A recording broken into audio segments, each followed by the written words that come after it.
begin. Thanks, Robin. Hello, everyone. And whether it's good morning, good afternoon, or good evening, thanks for joining us today. This Saturday night, in only 2 days, AEW will broadcast the 3rd edition of the Full Gear pay-per-view from the Target Center in Minneapolis.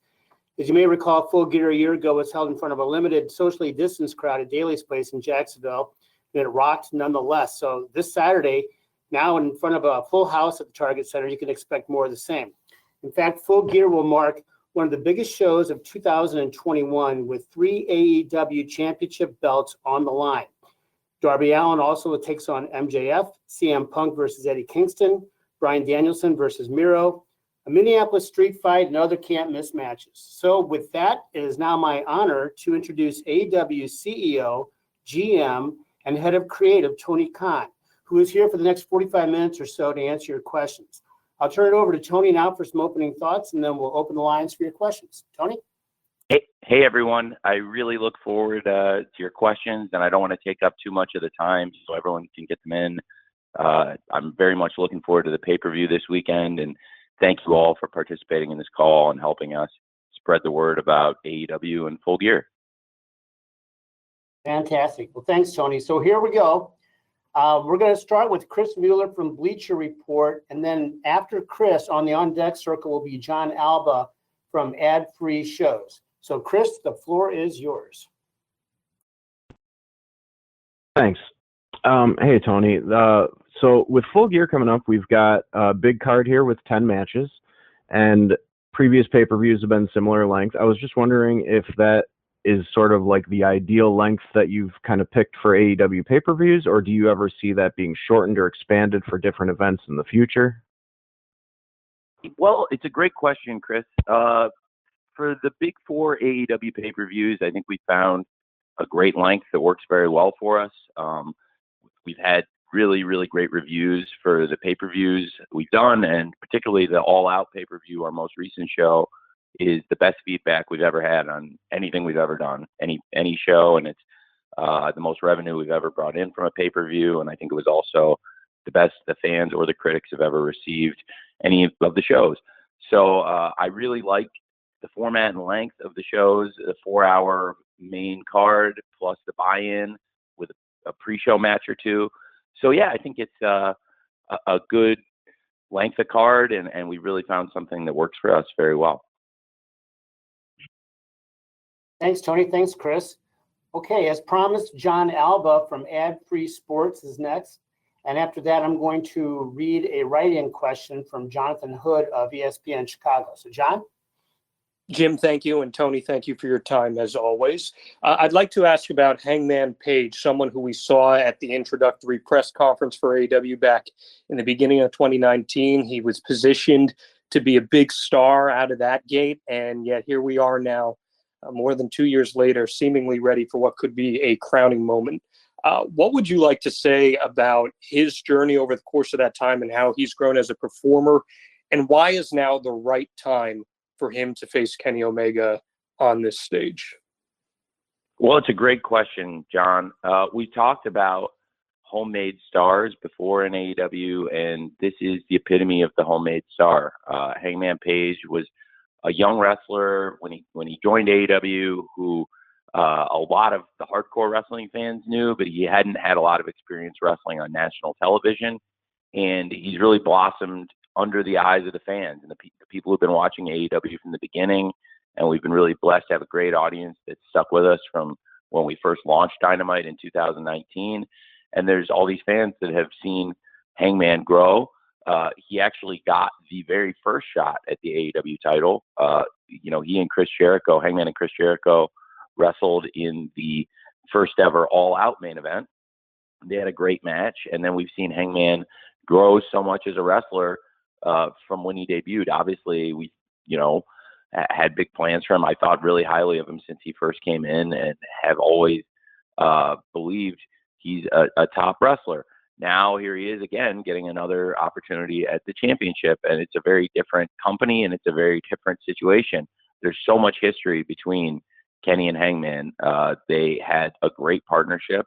It was something I felt really strongly about from the beginning of AEW, that I really believed in Kenny and Hangman together as a team and what we could build from it. And here we are, and we're still it's still bearing the fruits of our labor.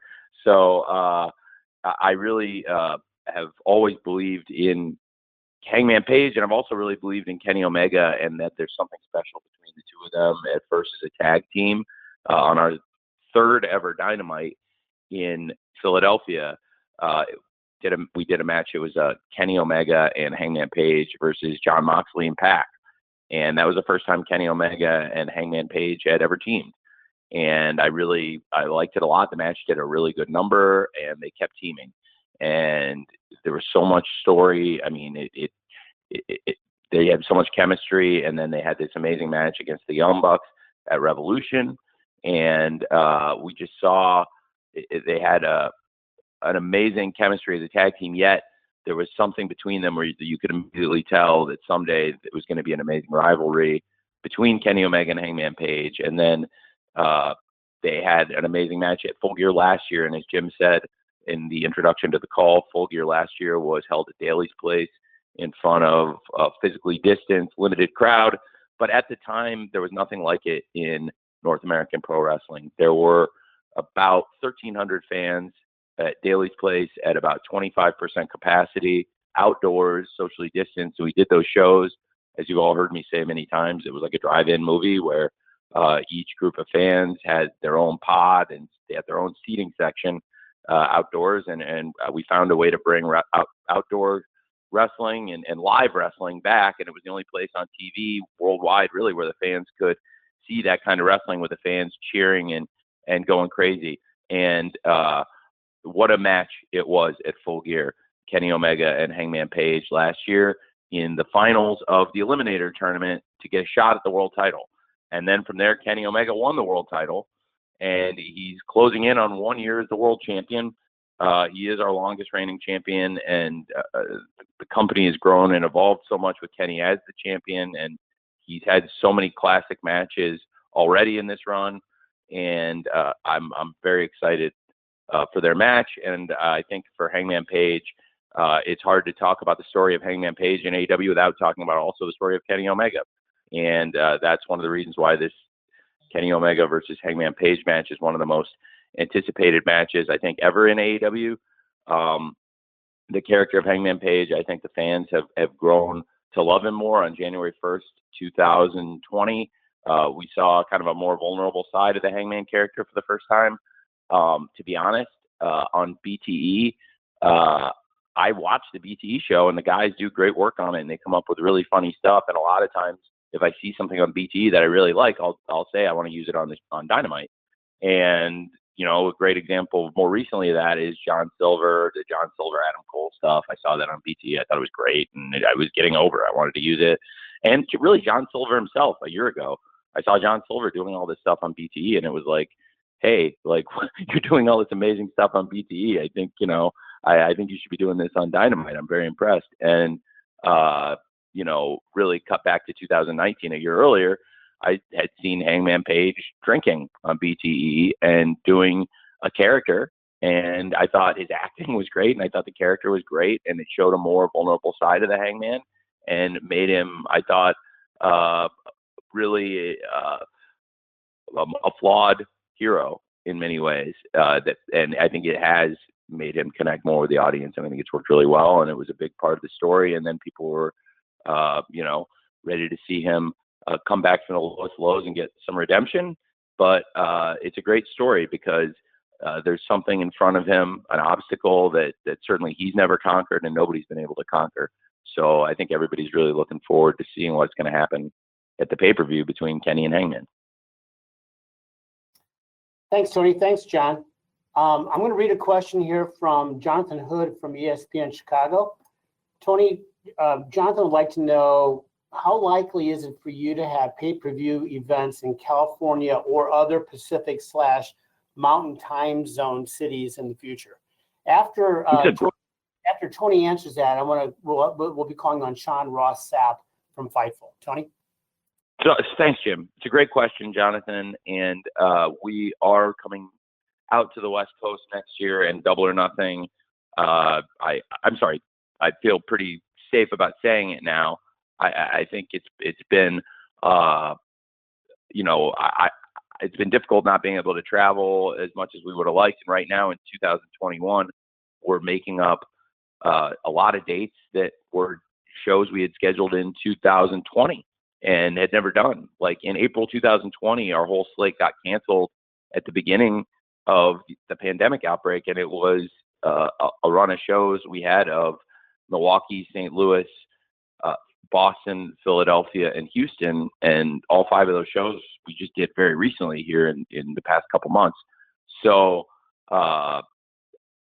we are now just getting kind of caught up on pre-scheduled dates. We are going to service our great fans on the West Coast in 2022, and I am planning for Double or Nothing to return to Las Vegas in 2022, and we'll also, I think, do Dynamite and Rampage while we're on the West Coast, and I would really look forward to that and bringing Double or Nothing back to Vegas, although it was also great having Double or Nothing in Daly's Place this past year and all the events in Daly's Place. They were such a great home for us, but I'm very excited to go back to Vegas also. Thank you, Jonathan. So next up will be Sean Ross Sapp from Fightful, and following Sean will be Ella J from SE Scoops. Sean? Hey, Tony, there have been a lot of questions regarding Ring of Honor due to some unfortunate news we heard about them taking some time off and maybe the company looking completely different. They've released, or everybody will be released from their contract soon. There's also obviously a very vast video library there, which includes All In, which was kind of a precursor to AEW. Who knows if that's even for sale right now, but is there any interest on your part in pursuing that or any of the talent that is going to be available there? Because there's quite a bit of it.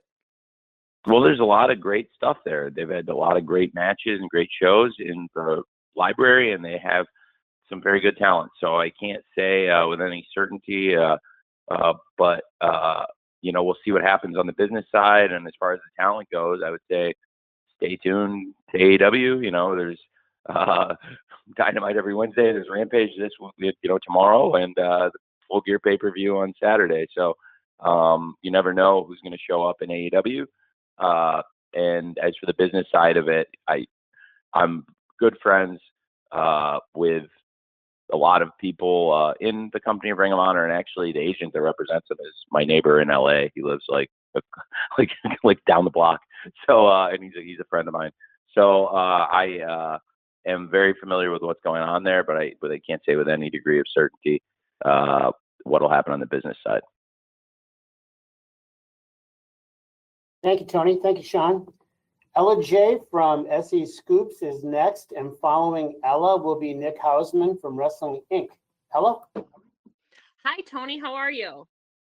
I'm well. How are you? I'm fantastic. So I had a women's wrestling question for you. Great. So obviously the bar, I think, has been really raised this year with a lot of all-women shows and main events taking place. But does AEW have any plans or hopes to contribute maybe an all-women's event of their own sometime? So I'm gonna cut off your question right there because I don't think I get enough credit for what I did for the NWA show, because a good number of the people who wrestled on the NWA show were wrestlers I sent and paid. And so I do think I contributed, because the highest paid wrestlers on that show were actually the people I paid separately from what they already make in AEW to go wrestle on that show. And I don't think they did a very good job of telling people that, honestly.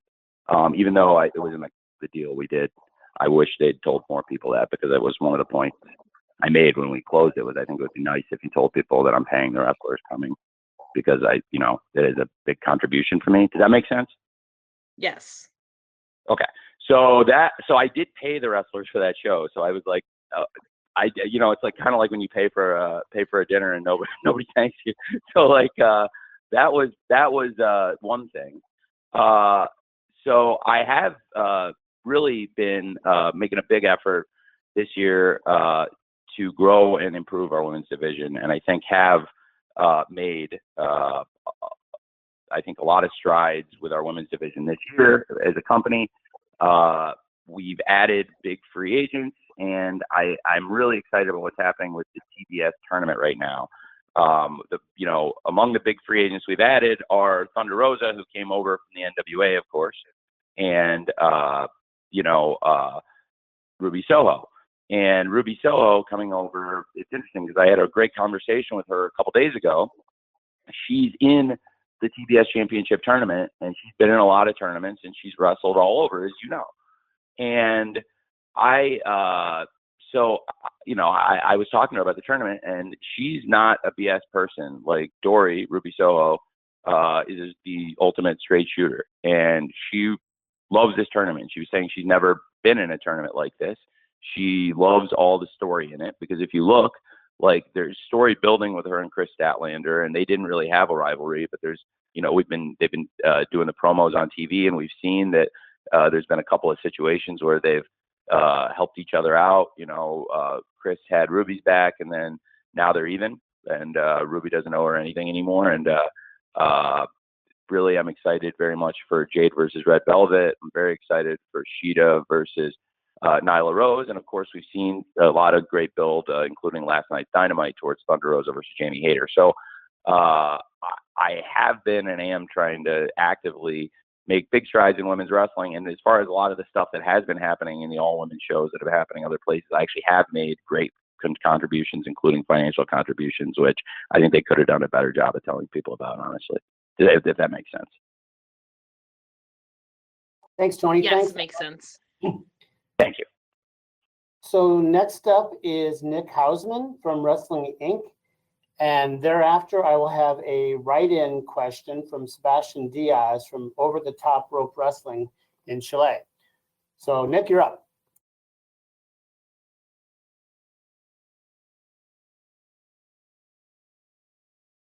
Tony, can you hear me? Hey. Tony? Hey, can you hear me? I can hear you great. Okay, sorry. I had myself No, you're double. good, Nick. Okay, wonderful. Hi, Tony. Thank you very much for the time. I kind of want to follow up on something I'm sure you get a lot of questions about. But, earlier when you were asked about Bray Wyatt, he was still under 90-day non-compete. Obviously, that expired like a week and a half ago. I guess on behalf of a lot of fans, I know he's interested in the movie business right now. But have you had any contact, or has your interest level changed in bringing Bray Wyatt, into AEW? No, I like Wyndham a lot. We'll see what happens. I haven't talked to him about it ever, about him coming to AEW. The last time I saw Wyndham was at Chris Jericho's birthday party, and I think it was a pretty late night, and it was last year. So it's a very different world, and I only saw him in passing very briefly. I was heading out as he was heading in. But it was pretty late at night. But I think he's a wonderful person and a great talent. Thank you, Nick. Okay, I've got a question here from Sebastian Diaz, who's writing in from Chile. Hi, Tony. We're entering the last weeks of Dynamite on TNT as a weekly show before we jump to TBS. So that's a new start. Will there be a refresh of the brand, maybe new music, new logo, stages, or will it be the same? Greetings from Santiago, Chile. Tony? Hey. Okay, so basically, Jim, the question about Dynamite, just to make sure I got the question, it's asking if the format will be the same when we move to TBS. Yeah, format, look, staging, the lighting, the music, will be a different look on TBS, or are we going to pretty much go from the TNT look into TBS? Well, it's a great question. Okay, so now I understand. That is a great question, and it's a few questions in one. The great wrestling and the great wrestlers and what people love about Dynamite, for the most part, I think that's all going to be the same. But the look of the show, we may do some tweaks and in presentation, and it'll be fun. And we'll do our best. And if you don't like it, then we'll go back to what we had. But I think we're gonna look at the presentation of the show going into TBS. But the wrestling, the wrestlers, all the stuff you love about the show, for the most part, I think will be the same. And hey, if I mess with the look of the show and you don't like it, I can always go back. So I think that's a great question. But I'm also very excited about the move to TBS and all the great things that'll happen with that, which will be great for us. It's great to be back on Wednesday night now. we were on this amazing run on Wednesday nights, and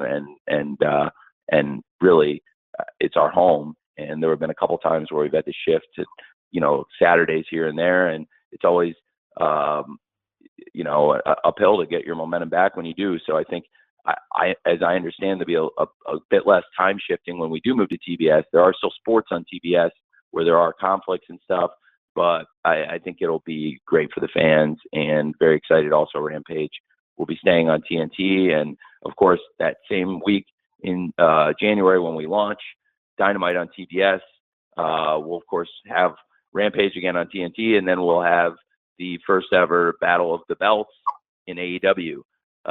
So stay tuned for more info on that. And 2022, we're going to start it in a very big way. Thank you, Tony, and thank you, Sebastian, for joining us from South America. So I'm going to come up with two names here. Steven Spice from Steven's Wrestling Journey will be next, and he will be followed by Niger Chambers from Big Gold Belt Media.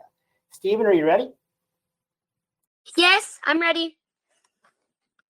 All yours. Hi, Tony. Thank you so much for bringing me on. This means so much to me. Hey, how are you? I love AEW. Thank you. I'm glad to hear it. And so my question is, how do you and your crew develop the ideas of the matches that go on these pay-per-views and every Thursday night and Wednesday? I work really hard, and I work with a lot of different people, and so I stay up really late on Tuesday nights and Thursday nights a lot, and that helps come up with ideas. And a lot of times, you're thinking about it all night and or all day, and you never know when the good ideas come to you. And then a lot of other people have really good ideas too. So I talk to lots of different people, and lots of different people have really good ideas, and I have to take all the ideas and figure out which ones are the good ones and which ones are the bad ones. And I try to mostly pick the good ones. And I have a lot of ideas on matches, and I try to organize the show every week based on what would make sense for the fans, and what would make sense for the flow of the show. And, I have to fit the commercial breaks in. And it's a very different job formatting Dynamite versus formatting Rampage. A lot more goes in some ways to doing Dynamite, where you have all these segments, and there's so many people in a Dynamite, and there's so much stuff that happens in a 2-hour show. In Rampage, it's more succinct because I like to get a lot of good wrestling in a 1-hour show, which is a challenge, but it's also a really fun challenge. So it's difficult in a totally different way. And then the pay-per-views, which you also asked about. Famously, I guess people know I doodle around a lot and sketch out ideas and kick around ideas, but I also change them. And I told people when somebody photographed me on the sidelines of a Jaguars game, and I wasn't even doodling in that moment, I was actually writing on the other side of the page about football, but I flipped the page over, and then somebody took a picture of me on the sideline. And but as you can see, what I was doodling, I had a lot of second thoughts. I changed a lot of stuff, a lot of new ideas that made sense came into fruition, and frankly, a lot of circumstances changed. So that's how it is, and it's a great question. And sometimes you have a week to think about it, and there's other times, like in the pandemic, where somebody isn't able to come to work, or they have symptoms, or you're waiting for them to get a test back, or you don't want to take a chance, or there's travel. There were a ton of travel issues, and at the beginning of the pandemic, the bigger issue was a lot of people weren't really comfortable traveling, which I totally understood, and it told everybody. I think as Tony Schiavone reiterated this week, told everybody at the beginning of the pandemic, everybody can stay home if they want. We're just going to run with volunteers to keep the show going, because the show is what the money I bring in, which I use to pay everybody. And so with the volunteer crew, there was about 29% of the people. I booked the shows very quickly to make sure we had great shows to keep the show on the air, but there were also a lot of really great matches in that time, and memorable moments, like when Sheeta versus Britt, that great match they had where Britt got her nose broken, or so many great matches in the inaugural TNT title tournament, and that's where we held that. And even Orange Cassidy made his TV wrestling debut in that moment. I didn't have a lot of choices. I mean, it was and for all things considered at that point, I did a good number. So I really am very fortunate to have a lot of really smart people who come up with great ideas that I work with, and it's a fun job being able to come up with my own ideas and then sort through the ideas of a lot of really smart people and try to put together a wrestling show that's like about as fun a job as there is. Thanks, Tony. Thanks, Stephen. Next is Niger Chambers from Big Gold Belt Media. Following Niger will be Russ Weekland from Hollywood Life. Niger, you're up. Hey, how's it going, Tony? Very well. Thanks, man. Good. Last night a video kind of went viral on social media after the conclusion of Dynamite, where we see you, Ruby Soho, CM Punk, and Cody Rhodes invite a fan into the ring as he celebrates being cancer-free, which is a very special moment. Really touched me. I thought it was one of the best things I've seen on social media in a while. Could you talk a little bit about how does moments like that happen? How do you connect with the fans and be able to have that type of connection and outreach in such a quick moment to make these moments happen? Well, I love booking when it's fun stuff like that and you're not worrying about booking for ratings. So that's like the fun side of booking. So I was in Gorilla, and during a commercial break, we were doing the thing where it was Pac versus Dax, and we were in commercial before the main event match, and then we had the contract signing for Kenny versus Hangman after that. And I was by Cody, and I had planned for Punk to go out because the crowd hadn't gotten to see Punk yet, and I wanted to make sure he interacted with the crowd because he was on the show fighting backstage with Eddie, but the crowd hadn't heard from him and seen him, and I know it would mean a lot to a lot of the people for him to come out and be there.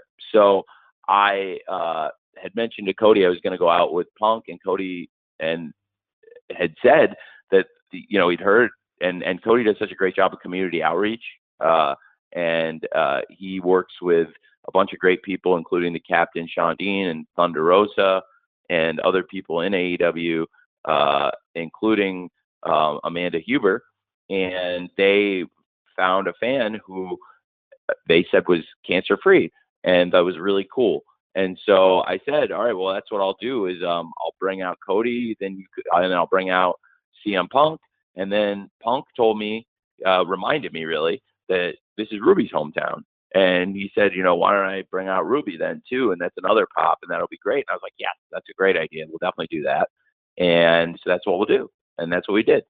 So that is, like I said, when you're not booking for ratings and it's easy stuff like that, that was just a fun thing. So that's literally how it all came together. And it was really nice to meet Joe.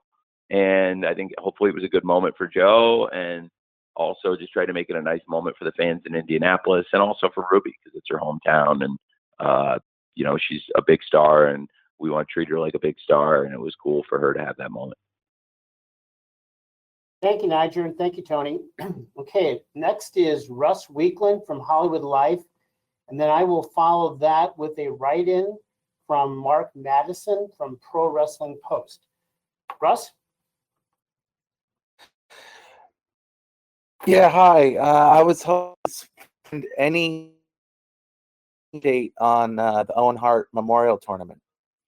Yes, I'm so glad you asked. There will be updates on the Owen Hart Memorial Tournament after Full Gear.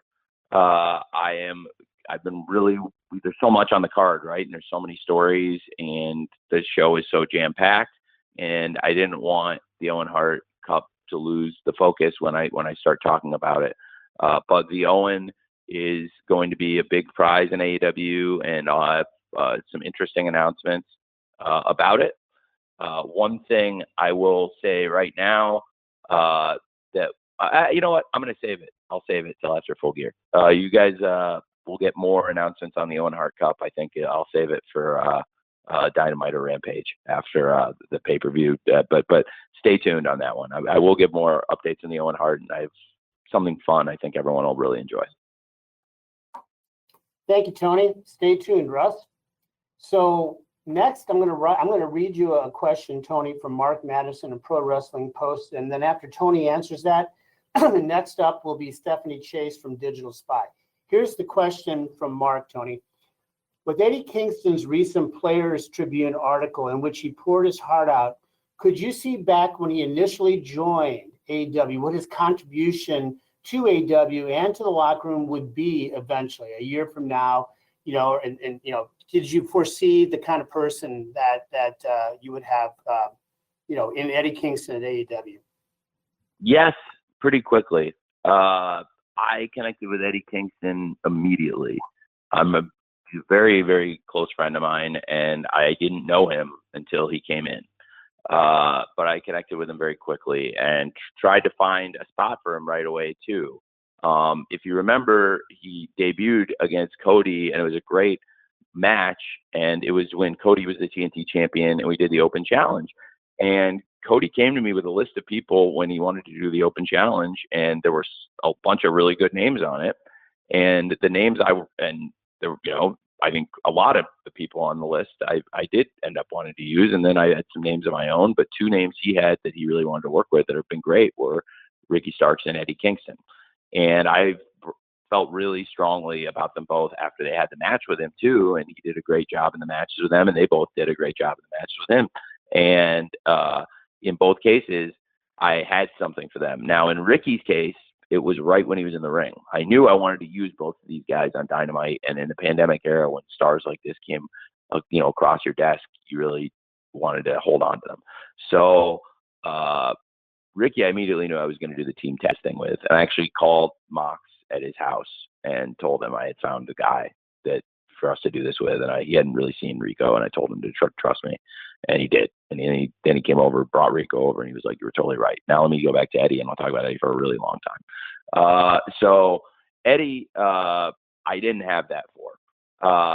I knew I had to do something with this guy. What a massive talent. And Cody and Eddie had such a great match, and I found a unique opportunity because at Fyter Fest last year, Young Bucks and FTR were teaming, and it was an unlikely partnership, and they teamed against the Lucha Brothers and the Butcher and the Blade, which was also kind of a unique team in an 8-man tag match at Fyter Fest 2020. And the Butcher and the Blade and the Lucha Brothers won. And I felt like I had to do something with that because I was like, they beat the Young Bucks and FTR. That's a huge win. And I really want to follow up on it. And I also really want to use these guys. And I'll be honest now, because it was a year and a half ago and it's in the past, like I was, not as deep on the heel side then. And I really wanted to make a go with these guys. And I decided to bring Eddie back as their wrestler and as a manager. And Eddie's a huge fan of Hot Stuff Eddie Gilbert, and I'm a huge fan of Hot Stuff Eddie Gilbert, a huge fan. And he's an inspiration to Eddie. And I told Eddie, this is your chance to kind of be the Hot Stuff Eddie Gilbert of this stable. You're a wrestler and you're a manager, and you'll be the manager for these guys who do a lot of the talking. And that's where the connection with Eddie and, of course, the Lucha Brothers and the Butcher and the Blade began. And then going into All Out 2020, the build, if you remember, was kind of a unique heel build. And some people say heel doesn't always work. I think one of the best examples when I was a kid would be the Horsemen versus the Midnight Express, Arn and Tully versus the Midnight Express, which was a program that had never really got going as much as it could have. It was really drawing money, and then all of a sudden Arn and Tully were gone and became the Brainbusters. That was a great program, and I always thought there was something to it. So we did this where I had a heel situation, basically, where it was Jake the Snake and Lance Archer. It was Team Taz, the aforementioned Starks and Brian Cage, and with Taz, and then this Eddie Kingston group. And then it would always look like it was about to tee off between the three sides of heels. And then Darby would show up, and Darby had this beef with Team Taz, and he would go crazy, and it would all set off, and it was leading to the Casino Battle Royale. Well, I felt really strong, and Eddie had just gotten to the company, and I had the last two guys out there be Lance Archer and Eddie Kingston, and it was this disputed finish in the end, which wasn't even exactly the way Eddie went through the ropes, wasn't even exactly how we originally laid it out, but it actually worked out even better. And I had earmarked Eddie to wrestle Jon Moxley, and that's why I wanted him to be out there and him and Lance to be the last two guys, because they were the two guys I saw as great opponents for John. And then Lance, of course, as he said, he was like, you never expected anything to happen. We were all being very careful in a bubble, and then he went to the veterinarian, and next thing you knew, he had COVID. And it worked out well because Lance and John Moxley eventually got to do their matches and had built a great rivalry, including the Texas Death Match. But in the moment, it was Eddie's time, and Eddie had this great match with John Moxley, and it really built something great. And then they had a real rivalry, and we were able to do, a pay-per-view story building to Full Gear last year. And John Moxley versus Eddie Kingston was the main event of Full Gear last year for the world title. And Eddie Kingston's been a huge part of the company. Now, so that's the yes to your question. And now to the no, I mean, Eddie's, I knew the hardcore fans loved Eddie, and I also had seen that he had crossed over to a mainstream audience, and this was a person you could push on national television to the main event wrestler. But I don't want to undersell how far he's come in the past year or two, and also how far he's come outside of the ring, because I knew Eddie had had some struggles, but getting to know him more in the past year, I've learned more and more about it and how far he's come. And the people who knew him before I did tell me, like, you wouldn't believe how far Eddie's come, like, if you knew him back then. So yes and no, but as a wrestler, really, since he got here, I've always believed in him, and I'm not surprised at all how well he's done. And I absolutely believed in him to put him in, on a pay-per-view in such a critical position in one of the biggest matches of the year, Eddie Kingston versus CM Punk. Thanks, Tony. Thanks for the write-in question there, Mark. Stephanie Chase from Digital Spy is next, and Stephanie will be followed by Jim Barcelone from the Miami Herald. Steph? Hi, Tony. How are you? Great. How are you? I'm great, thanks. I wanted to ask you about the Inner Circle versus American Top Team feud and Full Gear match. What made you choose the Inner Circle for this position to go against American Top Team? And laying out the feud and the matches we've seen so far, how have you found balancing the idea of protecting the AEW guys versus outsiders when, in this case, the outsiders are legit MMA fighters? And if I can sneak in another one, Paige Van Zandt has been so great. Have you spoken to her at all about eventually wrestling? That's a few great questions. And the way I came up with it was being good friends with Dan Lambert. Again, through the pandemic, Dan came and visited and was at the shows, and is a big wrestling fan. He's a big fan of old school wrestling, as he's made very clear. And he's also a big fan of modern wrestling, and he's a really intelligent person. And he had in his stable an American Top Team in his camp. He's got some of the best fighters in the world. And the idea for Inner Circle to be their opponents, I had gone to Chris and I told him, I think there's something really here, and maybe I'm crazy, but Chris totally agreed.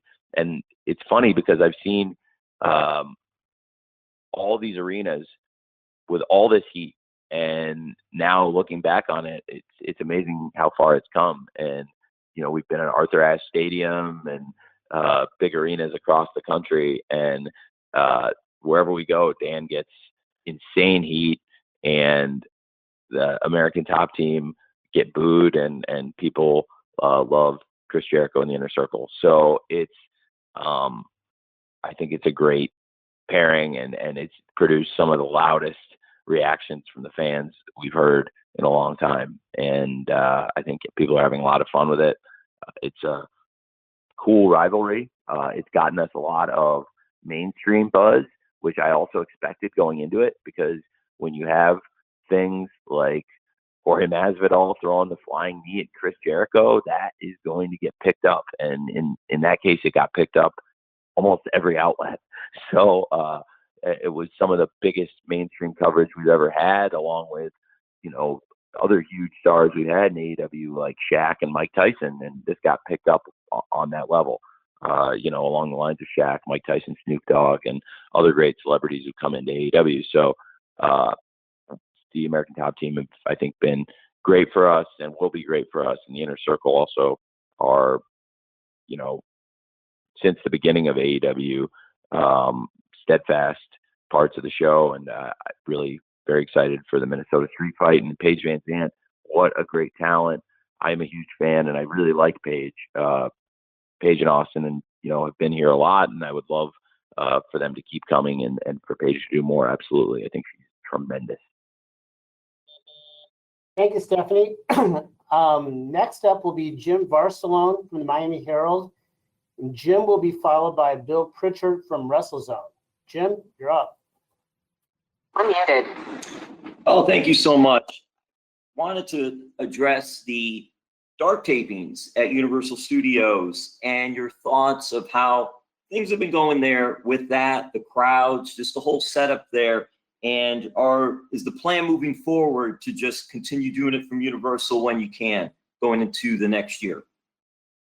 So yes, to be a total straight shooter, yes, I'm going to keep doing that dark tapings or when we can, when it makes sense. When we've done live rampages, as many of you know, in the wrestling media, we've also taped dark there and done elevation at Dynamite, which is what we did this week. So we will again tape dark tomorrow before Rampage. So I am expecting that to continue to kind of be the cadence, and we can look forward to more dark tapings at Universal. The fans have really enjoyed them, and I've had a lot of fun at them too. If, any of you who've been at them, I think they've been really fun shows, and a lot of the big stars have been very generous with their time too. So it's a fun thing we've been doing. Thank you, Tony. Thank you, Jim. Bill Pritchard from WrestleZone is next, and Bill will be followed by Samantha Shipman from Daily DDT. Bill? Hey, Tony, how are you? Hey, Bill. Great. How's it going, man? Not too bad. Thanks for taking the time for this. I actually wanted to ask about Lio Rush. He made his in-ring return this week, and just wanted to get your thoughts on. Oh, happy birthday. Just wanted to get your thoughts on how that's going, if there's any plans to, keep them as a dedicated tag team, or if it's really just feeling things out right now and use them as best as you well, I think it's a story that is developing between Lio and Dante. So without saying too much, I don't think you or anybody wants me to probably say where exactly they're going. But I really have enjoyed it, and I've had a lot of people come up and enjoy it, and it's something that I felt really strongly about. And I haven't made it a secret that I really like Lio, and I think he's a tremendous talent, and I think he's benefited from the coaching that I've given him, and he's gotten great coaching from others. I think Sanjay did a great job on that match last night, coaching with them, and Sanjay and I work real close with Lio and Dante, and with Seidel and Moriarty. So I am a huge fan of Lio Rush, and I really think he's got a lot. Like I said, it's his birthday. Happy birthday, Lio. And I think he's had. I'll choose my words carefully here. When Lio retired from wrestling, he came in, he did one show for us, he retired from wrestling, and I actively recruited him to come back, and thought it would make a lot of sense for Lio at his young age, once he got over the injury, to just trust me and let's give this a shot, because I think he'd had a tough go other places, and he was mentally, it seemed, really burned out on the wrestling business, and he's done other things. He's a great athlete. He's also got a great personality, and he's been on MTV The Challenge, which is a big show. And but if he's not wrestling, I think he's not using great talents that he has. And so I'm glad people got to see that last night. He had debuted in the Casino Battle Royale at Double or Nothing, but then we had never seen him wrestle on TV or in an actual sanctioned match. So I was really pleased with how it turned out. And for the live crowd, I went back out with Lio and Dante when we were in break and raised their hands for the crowd, because I thought they did that well. So it was very good.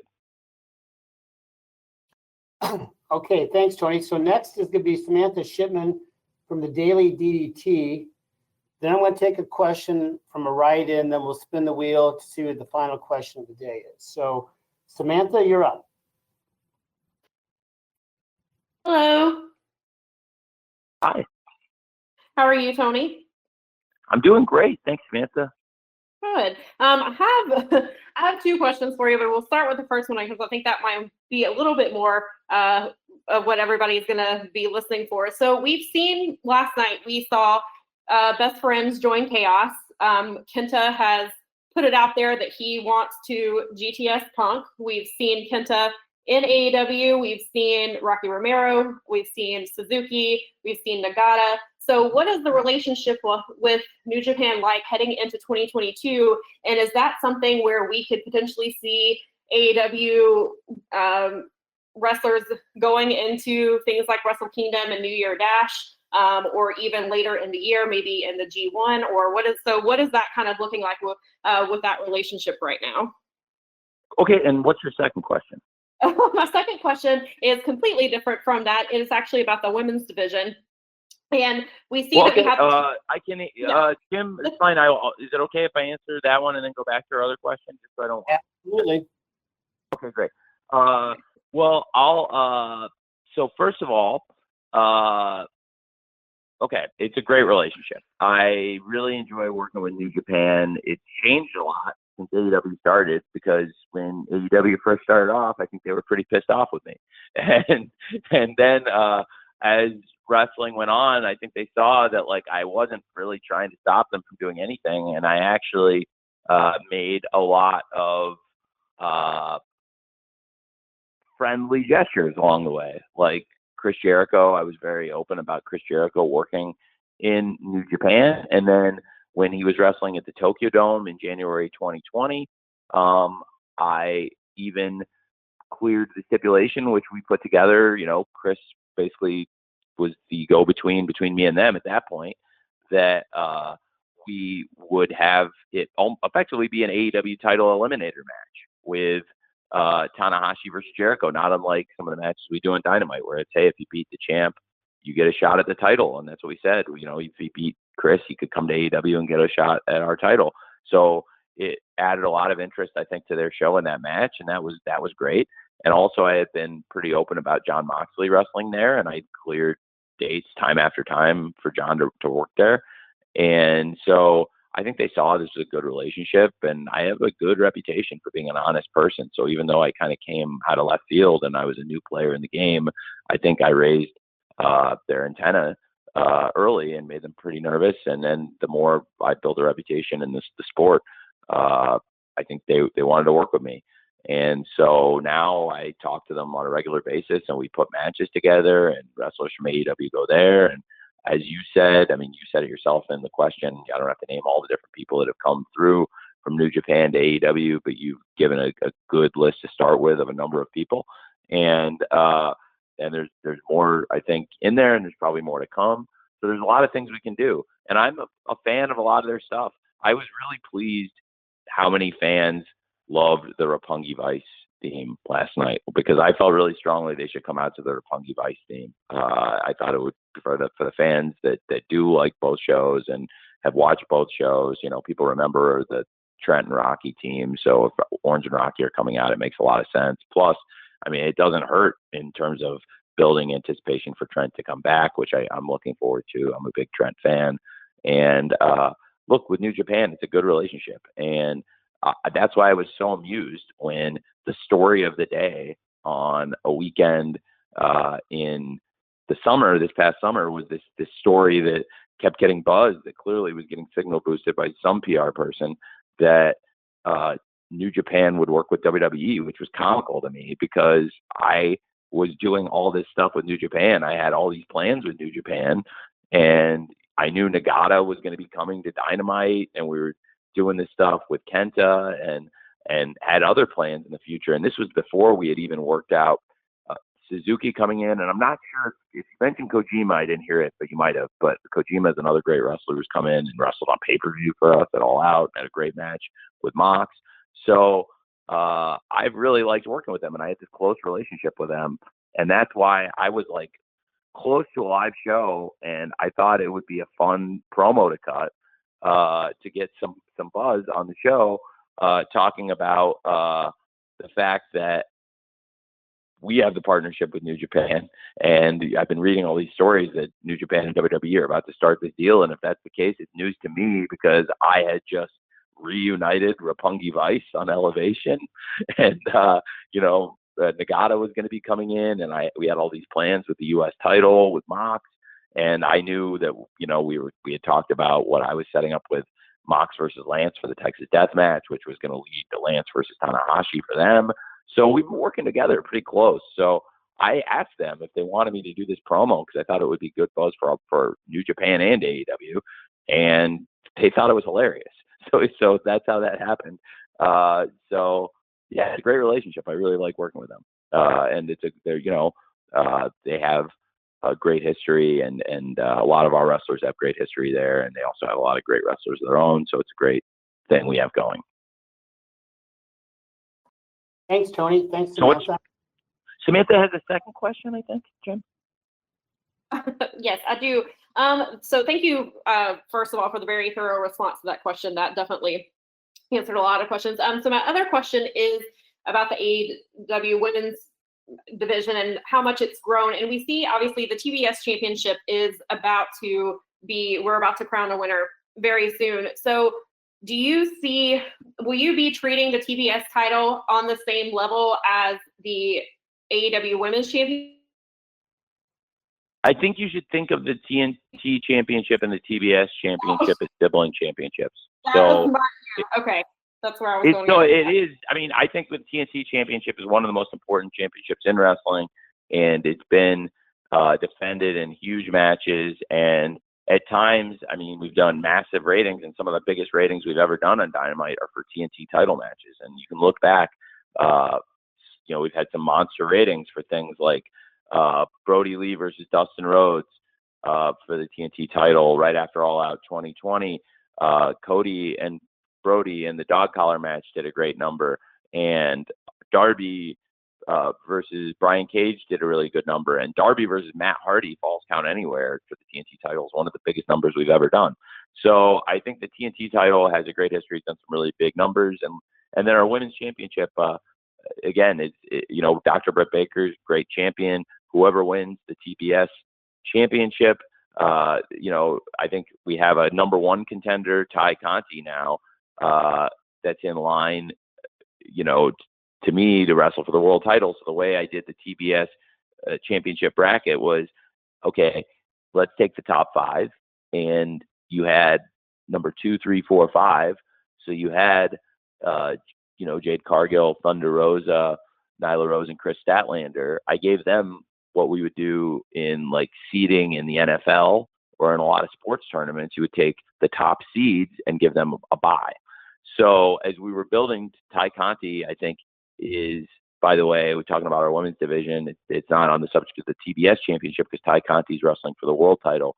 But I have to say, Ty Conti is one of the most improved wrestlers in the world. And I always thought she was a great prospect. And for years, I really admired her. She's one of the people I was really shocked we were able to hire because it was somebody that I was surprised got let go. And when she got fired, I wanted to snap her up very quickly. I'm a big fan of Ty Conti, and I think she's a great number one contender. And I'm really excited for the Ty Conti versus Britt Baker match. Britt's been a great champion for us, and Ty is a great number one contender. So the TBS championship, I took the rest of the top five, who are all also top contenders in line, gave them the first round buys, and then took the next 8 and built a 12-woman field. And now we're into kind of I don't want to upset the NCAA, but I will not call it the Elite 8, but we're into this really great 8 final women, and really excited for the quarterfinals of the TBS Championship tournament. And I think it would help a lot. I'm a huge believer in the TNT Championship. I really love the title, and I think Sammy's one of the pillars of the company, and I'll have great matches to come. And I just think that if you could think of it as like the sibling championship, it'll be treated very similarly. Okay, thank you, Samantha. Thank you, Tony. Okay, I've got one write-in question, and we've spun the wheel in the last few minutes here. So Garrett Martin from Paste Magazine will ask the last question after I ask Tony this write-in question from Daniel McMahon Young of Gatekeepers. Tony, his question is, with AEW having such a diverse fan base, what do you think has been AEW's biggest strength in attracting non-traditional wrestling audiences in the last 6 months or so? It's a great question, Jim. Well, I think wrestling speaks to everyone, and I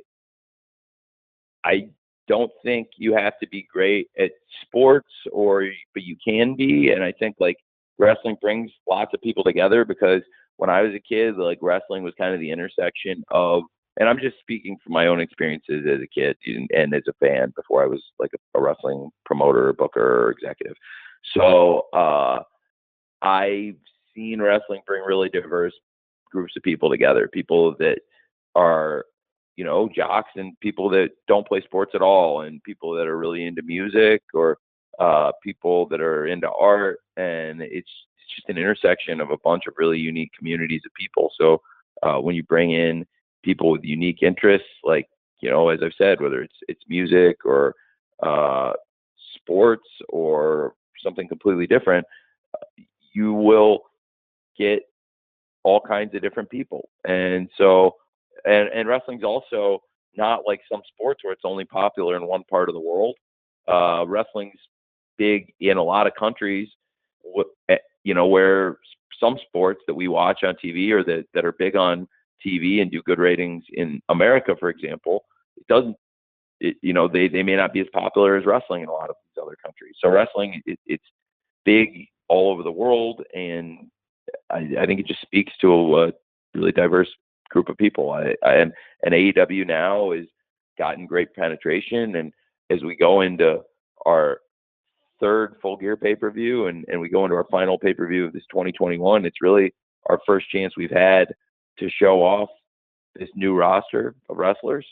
And I'm very excited about it, because we have all these big stars we signed, you know, CM Punk, Adam Cole, Bryan Danielson, Ruby Soho, and many others in the company, and the company's really grown, and I'm really just very excited, because coming out of Full Gear, I think people will see more so than ever, you know, looking back at where we were a year ago, how far the company's grown. And to your question, because it's a great question. I think also, you know, trying to add AEW in more countries, trying to expand our TV. You know, we've got Dynamite on a lot of places now, getting Rampage on more places, and making our pay-per-views available on different countries, on different platforms.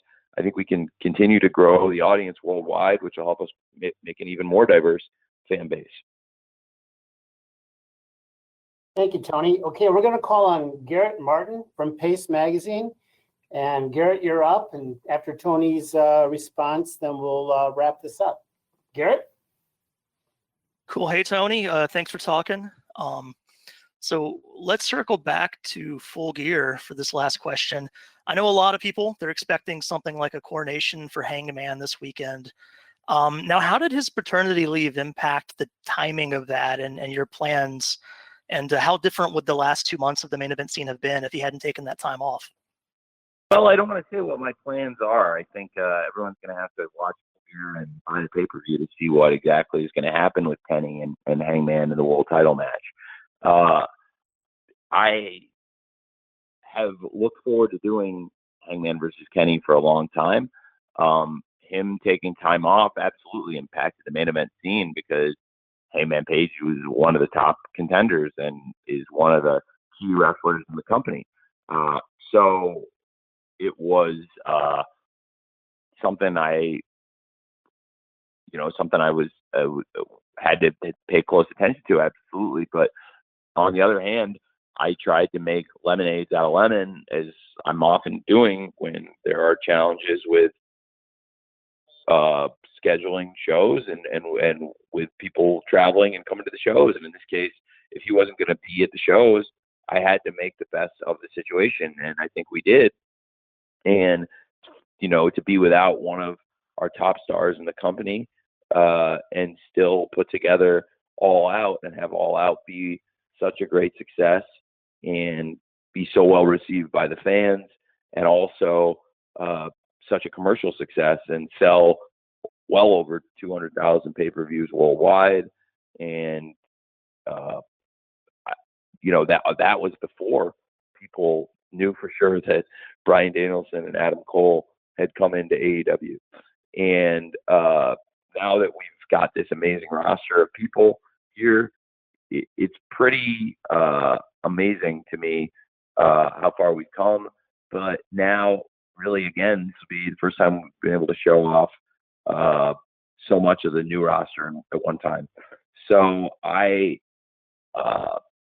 would say it wasn't exactly what I'd originally expected when he wasn't available around All Out, but I also try to make the best of it. And it's great to have Hangman back now, and I'm really looking forward to Kenny versus Hangman for the world title.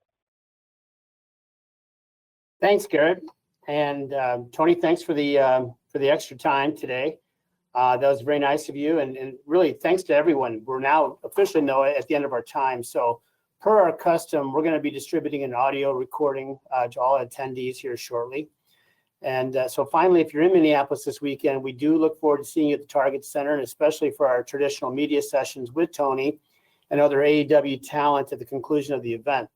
No matter where you are today or on Saturday night, on behalf of Tony and everyone at AEW, we thank you for spending the last hour or so with us. We, as always, do not take your interest for granted and appreciate all you do. So we look forward to joining us Full Gear on Saturday night. Best wishes, everyone. Thanks, Tony.